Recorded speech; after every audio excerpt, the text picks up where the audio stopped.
Hello guys, welcome to குட்டி sweet kitchen. இன்றைக்கி செய்ய போகிற ரெசிபிக்கு மஞ்சத்தூள், கருவேப்பிலை, 5 காஞ்ச மிளகாய், 2 டீஸ்பூன் கடலைப்பருப்பு, உளுத்தம்பருப்பு, வெள்ளைப்புளி, கருப்பு புளி ஒரு 2, 50 கிராம் முந்திரி, அப்புறம் 3 ஃபுல் உரிச்ச பூண்டு. இந்த மாதிரி இந்த புளியை நல்லா வாஷ் பண்ணிக்கோங்க. அப்போ தான் மண் கல் இருந்தால் கூட வந்துடும். ஸோ இந்த மாதிரி வாஷ் பண்ணி தண்ணி ஊற்றி ஒரு 20 மினிட்ஸ்க்கு ஊற வச்சுருங்க. இதுதான் நம்ம செய்யக்கூடிய புளி தொக்குக்கு தேவைப்படுற புளி. இதிலே கொஞ்சம் உப்பு ஆட் பண்ணிக்கோங்க. அப்புறம் மஞ்சத்தூளியும் ஆட் பண்ணிக்கோங்க. ஸோ தட் நம்ம கரைக்கும் போது நல்லா ஜூஸியாக இருக்கும், பல்பியாக வரும், கரைக்கிறதுக்கும் ஸ்மூத்தாக இருக்கும். ஸோ இதிலே நீங்கள் போட்டு ஊற வச்சுருங்க ஒரு 20 நிமிஷத்துக்கு. அப்புறம் ஒரு தனி வாணலில் நல்லெண்ணெய் கொஞ்சம் ஒரு குழிக்கரண்டி, அப்புறம் யூஸ்வலாக நீங்கள் வீட்டில் யூஸ் பண்ணுற எண்ணெயும் கொஞ்சம் ஆட் பண்ணிக்கோங்க.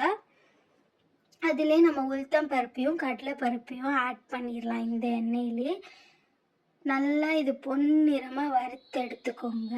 நல்லா அதுதான் வாசனையாக இருக்கும் சாப்பிடும் போது உங்களுக்கு. ஸோ இது போட்டுருங்க. அப்புறம் கொஞ்சமாக கடுகு போட்டு தாளிச்சிருங்க இதே எண்ணெயிலே. இப்போ போடுறோம் பாருங்கள். ஸோ இது மாதிரி ஒரு கொஞ்ச நேரம். இதுக்கப்புறம் பார்த்திங்கன்னா காஞ்ச மிளகாய் நம்ம கிள்ளி வச்சுருந்தோம்ல, 5லேருந்து 6 காஞ்ச மிளகாய் அதை ஆட் பண்ணிக்கோங்க இந்த எண்ணெயிலே. அப்புறம் கருவேப்பிலையும் ஆட் பண்ணிவிடுங்க. நல்லா இந்த மாதிரி வறுத்து எடுத்துருங்க. அப்புறம் உரித்த 3 முழு பூண்டு உரித்து வச்சுருந்ததையும் ஆட் பண்ணிவிடுங்க. இதுலேயே நல்லா வறுத்து எடுத்துக்கோங்க. இப்போ நம்ம செய்கிற ரெசிபி பார்த்திங்கன்னா 3 நாள்னா கூட கெடாது. ட்ராவலிங்க்கு இது ஒரு பெஸ்ட்டு ரெசிபி.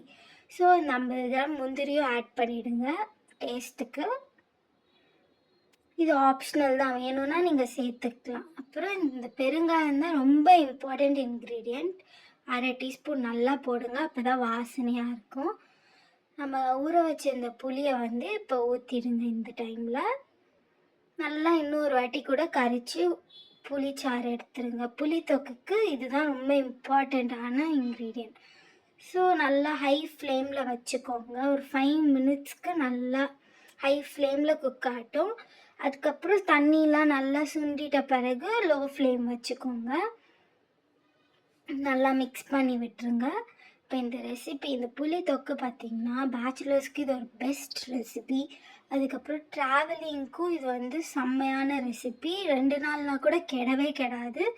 ஸோ இந்த மாதிரி எண்ணெய் நல்லா மேலே பிரிஞ்சு வந்திருக்கு பார்த்திங்களா, இந்த ஸ்டேஜில் லோ ஃப்ளேம் வச்சுக்கோங்க. இந்த மாதிரி வந்துட்ட பிறகு ஆல்மோஸ்ட் ரெடி நம்மளோட புளி தொக்கு. பார்த்திங்களா, இப்போ நல்லா உங்களுக்கு தெரியுதா, நல்லா வாசனையாக இருக்குது. ஸோ இப்போ நம்மளோட புளி தொக்கு ரெடி. இதை நல்லா ஆறின சாதத்தில் போட்டு மிக்ஸ் பண்ணிக்கோங்க. இப்போ இந்த தொக்கு பார்த்திங்கன்னா ஒரு 5 பேருக்கு சாப்பிட்லாம். 5 பேக் நாங்கள் பண்ணுறோம், ட்ராவலிங்க்கு தான் நாங்கள் இப்போ பண்ணுறோம். ஸோ இதை நல்லா மிக்ஸ் பண்ணிக்கோங்க சூப்பராக. ஸோ நல்லா தேவையான தொக்கு போட்டு நல்லா மிக்ஸ் பண்ணி பேக் பண்ணிட்டிங்கன்னா, இந்த கை மட்டும் வைக்காதீங்க மிக்ஸ் பண்ணும்போது, ஏன்னா கை வச்சுட்டா கெட்டுடும். ஸோ எவ்வளோக்கெவ்வளோ கரண்டிலே மிக்ஸ் பண்ண முடியுமோ மிக்ஸ் பண்ணிக்கோங்க. ஸோ இப்போ நாங்கள் பேக் பண்ணுறதையும் காட்டுறோம். இந்த மாதிரி ஒரு வாழை இலை, வாஷ் பண்ண வாழை இலை நல்லா துணியில் துடைச்சி, அப்புறம் இந்த புளி தொக்கு சாதத்தை இதில் ஆட் பண்ணிவிடுங்க. நல்லா ஆட் பண்ணிவிட்டு இதை நல்லா ஃபோல்ட் பண்ணி லப்பர் பேண்ட் போட்டுருங்க.